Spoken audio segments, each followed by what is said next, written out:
You won't believe what happened while I was asleep. I woke up to find neon orange spray paint dripping down 30 feet of immaculate white fiberglass. Uncle Ezra's pride and joy turned into a billboard of shame. The can was still hissing in the cockpit, the fumes acrid in my lungs.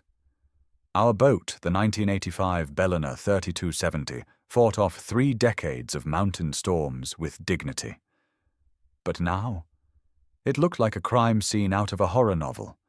Every drip of wet paint felt like orange guilt smeared onto my skin, impossible to wash off. And there, on my windshield, taped like a scarlet letter, was a violation notice. Remove the boat, or face $500 a day in fines. They wanted me to see it. They wanted me to feel violated. What would you do if they desecrated your family legacy? My name is Marcus Blackwood. I'm 52, retired after 2 decades as a Navy logistics officer, the guy behind moves that kept aircraft carriers supplied through wars and hurricanes.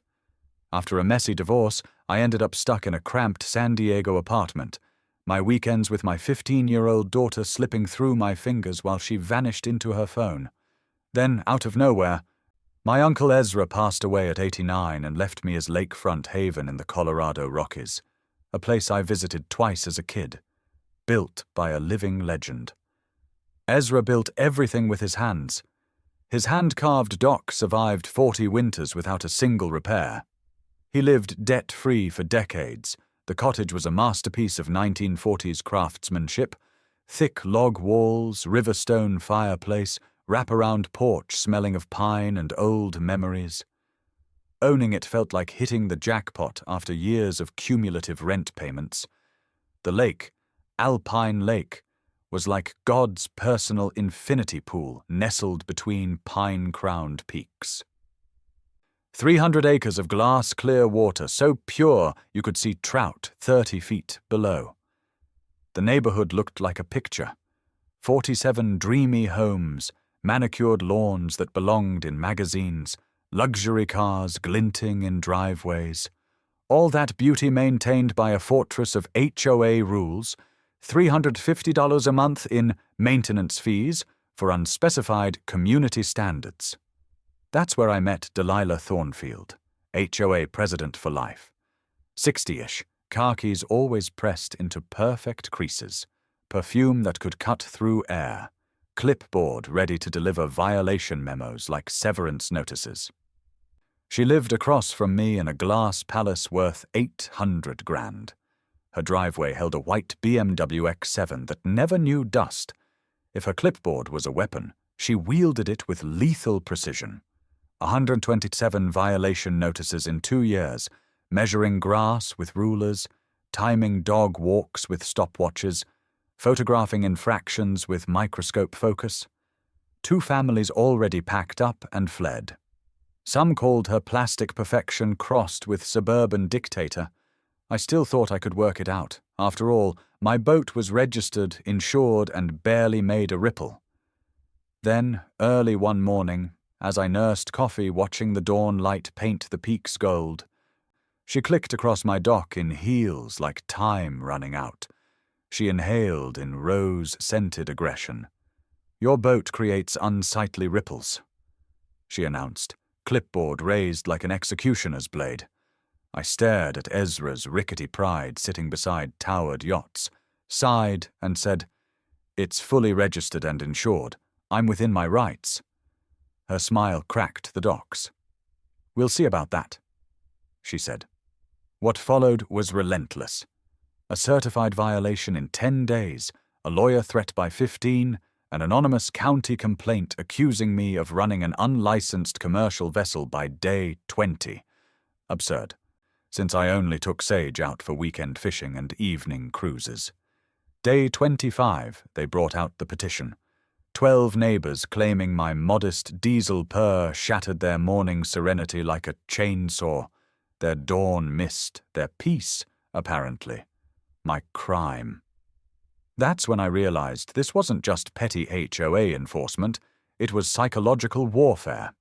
So I deployed my first operation, cover the basement of the courthouse in stink of old paper and fluorescent lights, hunting documents, I uncovered a clause saying original property owners retained grandfathered rights. My Navy-seasoned mind clicked. This could be subsurface gold. Then I fortified my dock. Night vision cameras, motion alerts, encrypted backups that Delilah couldn't bully out of the cloud. Deputy Rodriguez, an honest local who looked like he'd seen one too many thankless calls, photographed the vandalism, bagged paint chips like forensic evidence, and said, "These HOA types are getting out of hand." My response was a certified demand letter, $3,500 repairs, an apology, and a stop harassment clause. I hand-delivered it. She answered with a war council in board meeting lingo disguised as protective measures. Minutes later, she proposed amending rules: no watercraft over 25 feet, none older than 10 years, illegalizing Uncle Ezra's legacy overnight. Then came her propaganda campaign.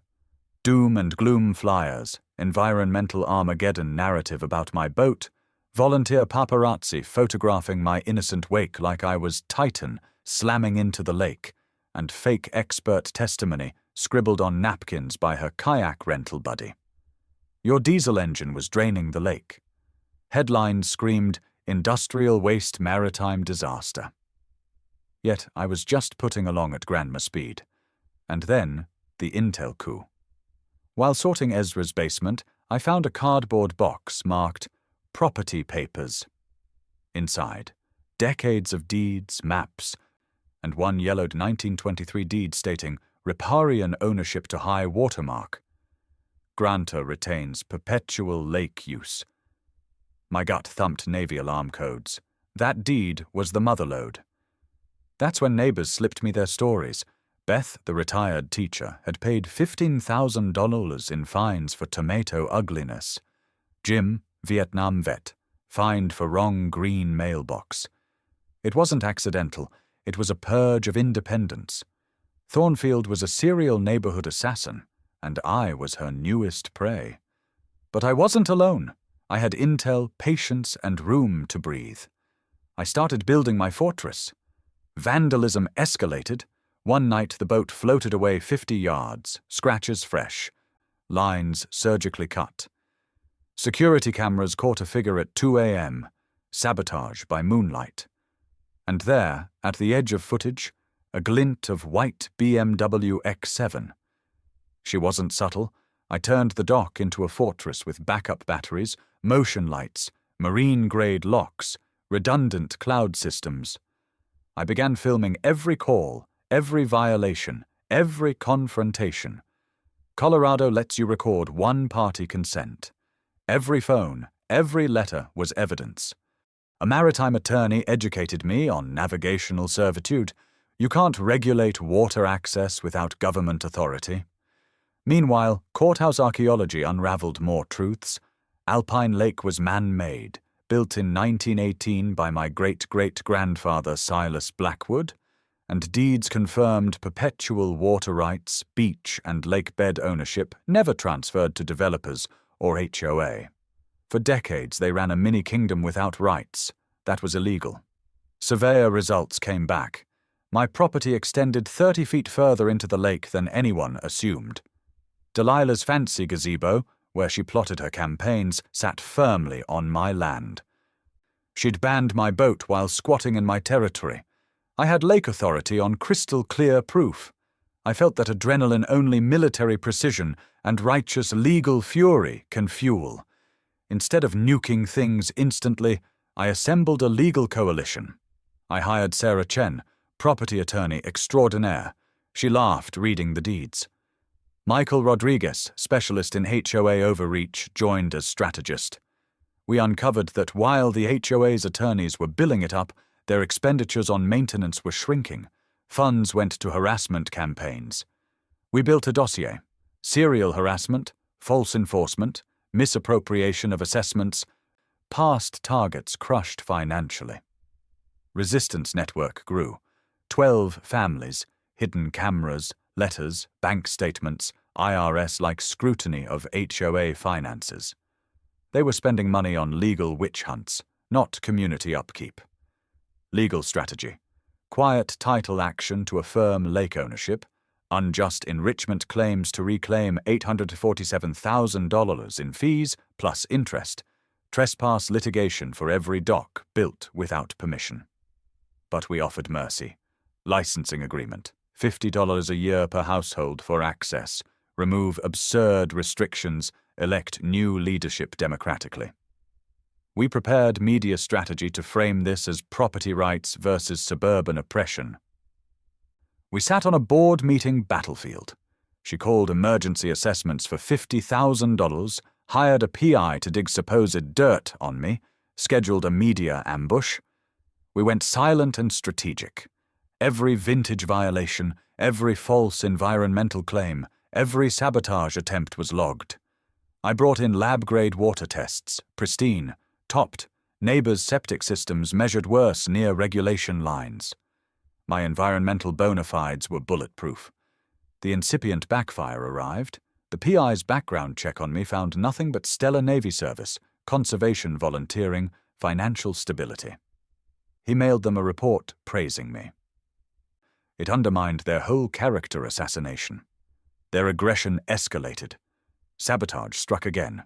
Electrical sabotage to camera junction box, debris stuffed into engine intake, environmental complaints filed with bogus language. But we had evidence: tampered wiring, video footage, certified water testing, transcripts of anonymous fabricated letters. We built an irrefutable chain of offense, the final showdown. Public HOA meeting packed with sleepy neighbors, 67 in a room built for 40, a reporter planted for maximum coverage, Deputy Rodriguez watching quietly, Sarah bringing docs like court exhibit files, me calm but ready. Delilah blasted her speech. Protect our lake from that boat. But I politely asked 10 minutes. I projected the 1923 deed across the screen, survey maps, chain of ownership back to Silas. I owned the lake. I repeated it. The silence was molten. She sputtered, pre-existing use rights. Deputy Rodriguez shifted forward. Neighborhood gasps. I gave them the offer again. Licensing, peace, no more harassment. Watch the fall on her face, from coloring storms through her cheeks to pale defeat. The aftermath was cinematic. Within weeks, Delilah and her inner circle were gone. For sale signs sprouted overnight. Property values didn't vaporize. They soared 15% once folks realized this place was lakefront freedom, not dictatorship. I started getting pies, homemade sketches, bourbon thank yous. A watercolor of my boat captioned "Waves of Freedom" now hangs over the fireplace. The reporter's story went viral. Navy veteran regains lake rights, topples HOA tyranny. Law schools picked it up. HOA accountability acts drafted. Legal scholars cited the case. We settled. $50,000 to me, reimbursement. A binding agreement protecting my rights and community's access. Delilah stepped down, never to lead again. Beth is HOA president now, and things are peaceful.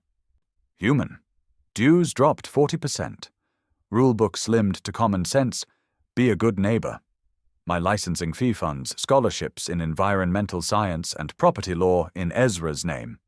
Sage spent her summer back, laughing instead of battling suburban bullies. The lake is my legal property, but more than that, it's turned into sanctuary. Every dawn, I sit on the dock, sipping coffee that tastes like justice. Children's laughter echoes across water that legally belongs to me, but spiritually belongs to everyone who stands up to petty power. Uncle Ezra's legacy became a weapon, not of vengeance, but of freedom. So tell me, what's your worst HOA nightmare? Drop it below, and hey, if you're feeling fired up, hit like, subscribe, and ring that notification bell. Because next week we share another story. An HOA that tried to ban the American flag itself. You don't want to miss it.